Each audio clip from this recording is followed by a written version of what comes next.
Senators are taking another look at the origins of the coronavirus pandemic, and a theory once derided as conspiratorial is gaining wider acceptance. Chad Pergram reports. There was a time when the government and media scoffed at the notion that COVID materialized in a lab. Just like the Hunter Biden laptop story, the experts said this was disinformation. But that theory no longer flits around the fringes. Senators questioned Tulane Medical School Dean Robert Garry. He co-authored a 2020 article arguing a lab leak couldn't spark the pandemic. So you're saying that what did it come to you overnight? There was new data that like came a revelation from God. It's amazing. Garry reaffirmed his position today, but concedes the science evolved.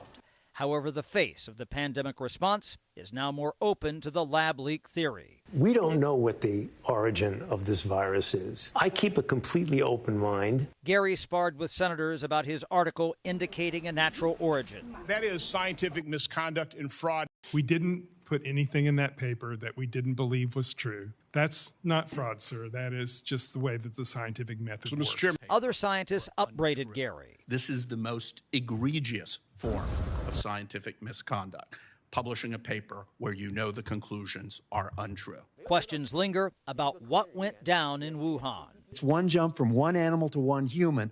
The most likely place that happens is in a laboratory. But China is impenetrable when it comes to the pandemic. The Chinese government may never fully disclose all the information they have. Still, some senators acknowledge COVID origins may remain a stumper. We might be 98% or something, but we'll always be a little uncertain. GOP Kansas Senator Roger Marshall is pushing for a 9/11-style commission to investigate the origins of COVID and perhaps classifying the virus as a bioweapon. On Capitol Hill, Chad Pergram, Fox News.